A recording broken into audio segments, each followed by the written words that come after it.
Não, não é o Brasil em um minuto ainda não. Muito menos as imagens são de Brumadinho.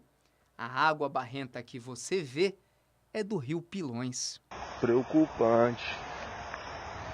Os moradores não aguentam mais não aqui, ó.